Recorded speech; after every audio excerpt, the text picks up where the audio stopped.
kita melihat bagaimana kerajaan waktu itu ialah kerajaan PH, kita mempunyai organisasi yang cukup solid. Maknanya mana-mana organisasi tentulah mempunyai struktur yang jelas dan coordination amat penting di sini. Kita melihat bagaimanakah kerajaan dapat mobiliskan kementerian dan agensi-agensinya dalam satu arah yang jelas. Kita mempunyai satu kapten saja dalam kapal itu. Kita tidak boleh mempunyai 4-5 kapten dalam kapal. Apatah lagi kita berhadapan dengan pandemik. Maknanya this is an unknown, kita masuk dalam keadaan unknown situation. Jadi sudah tentu saya melihat dalam kes first wave tu tadi, maknanya arahannya cukup jelas, who's in charge, nak buat apa, dia punya SOP cukup clear. Tetapi malangnya apabila kerajaan PH tumbang dan diambil oleh Perikatan Nasional, kita melihat kecelaruan ini berlaku di organisasional sendiri, di peringkat atas sekali. Mana mungkin kita ada organisasi yang bercampur aduk untuk menghadapi masalah yang begitu masif. Bayangkanlah berapa kementerian yang terlibat untuk handle pelaksanaan COVID ini. Kita ada Kementerian Kesihatan, kita ada Kementerian Sains, kita ada Kementerian Pertahanan, kita ada MKN, dan semua ini bercakap kadang-kadang sentak dalam isu yang sama. Jadi rakyat jadi keliru, akhirnya orang sendiri tak tahu yang mana nak ikut, dan di antara satu arahan dengan satu arahan overlapping.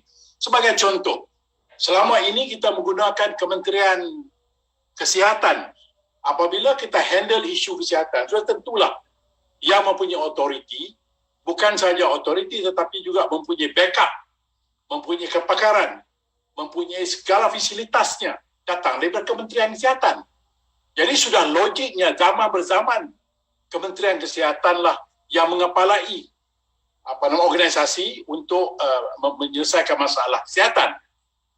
Tiba-tiba kita ada dalam situasi sekarang ini, Menteri Sains Khairy Jamaluddin menjadi orang yang mengendalikan peperangan ini melawan pandemik 19 ini.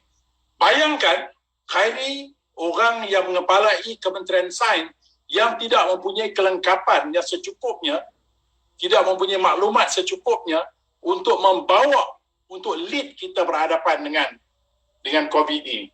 Jadi, di sinilah kita lihat bahawa Kementerian Kesihatan dengan bercanggahan akan berlaku di antara Kementerian Kesihatan dengan Kementerian Sains, dan orang yang akan memberikan arahan untuk pelaksanaan enforcement pula datang dari Kementerian Pertahanan.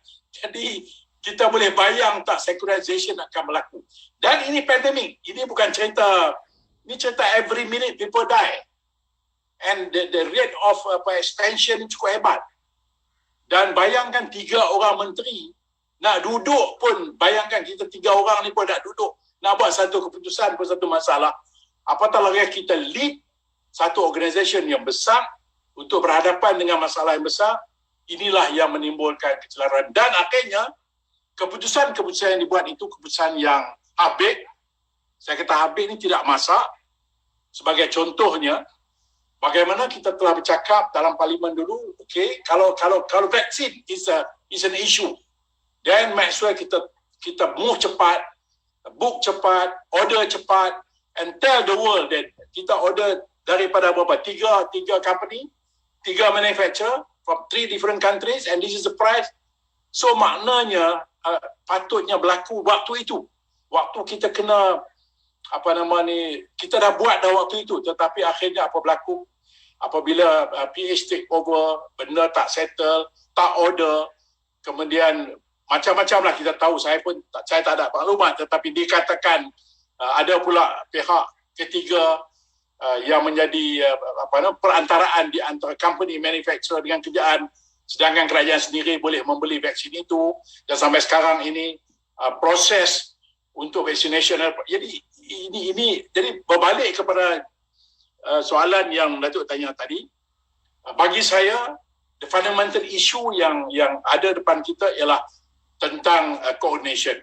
Dan lebih malang lagi apabila lately ni, bila yang the latest lockdown 3.0 ini, MITI pula masuk campur. Dulu dah ada Kementerian Kesihatan, Kementerian Sains dan Pertahanan. Now satu kementerian lagi masuk. Menteri dia Azmin Ali yang override semua orang. Dialah yang keluar isu sorat siapa yang boleh buka, siapa yang tak boleh buka, industri mana ataupun siapa yang boleh menjaga, siapa tak boleh menjaga, siapa yang bebas, siapa yang tak bebas buka. Jadi you bayangkan macam mana nak handle ini. Ada 4 kementerian yang terlibat, 4 menteri yang terlibat, dan masing-masing sekarang ni cuba untuk tunjulkan dia yang lebih hero daripada yang lain. Itu respon pertama saya. Masih tu. Datuk, saya panjangkan sikit soalan ni. Sehingga beberapa bulan yang lepas, kluster utama adalah daripada kilang-kilang dan juga tapak pembinaan. Tapi dalam masa sebulan 2 yang terakhir ini, kluster itu semakin mengecil. Yang membesar adalah kluster komuniti. Yang ni yang kita sebut sporadik. Maknanya yang boleh kita bendung dulu ni sekarangnya tumpah dalam masyarakat. Betul. Jadi bila tumpah dalam masyarakat, cara yang terbaik adalah lockdown. Datuk, lockdown sekarang ni apa dia ni? Lockdown partial ke? Lockdown total ke? Ada satu menteri tutup pintu depan, ada satu menteri buka. Datuk, apa komen Datuk? Dia gini, saya tengok contohnya di India. India juga ada masalah yang besar. Tetapi kita tengok how Delhi handle dia punya problem sekarang. Apabila second wave hit India ni, di Delhi itu, oleh kerana dia punya kepakaran, dia punya maklumat, apa yang dia berlaku, dia inklusif, dia ambil semua pandangan orang. Dan akhirnya Delhi sekarang ini dapat hit dia punya masalah itu sampai dah almost ke bawah dah.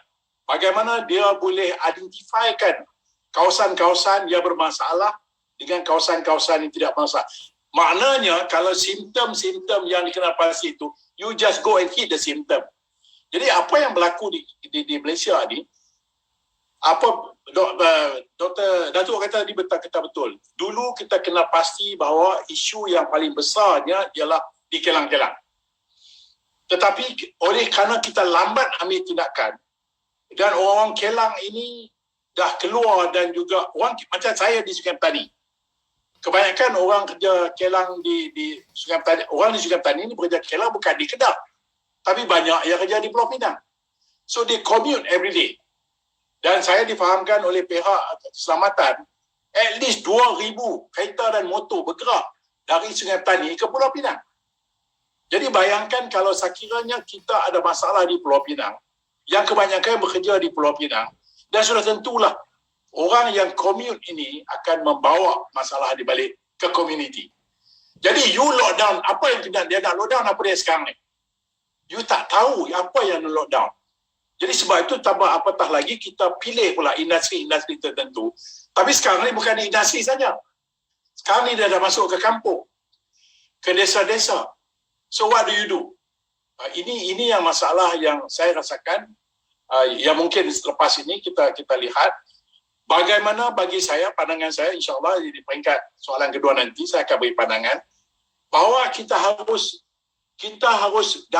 engage semua, everybody must get involved. Because zaman government knows all, dia dah habis dah. Kerajaan tahu segala-galanya dah habis dah. Tak boleh dah. Sebab itu kerajaan harus memikirkan bagaimana setiap entiti dalam masyarakat itu, sama ada NGO ke ataupun private sectors ataupun government agency yang lain ataupun private doctors, GP dan sebagainya, I think that is missing at the moment ini, iaitu mengumpulkan semua entiti dalam masyarakat untuk kita bergerak kepada satu hala.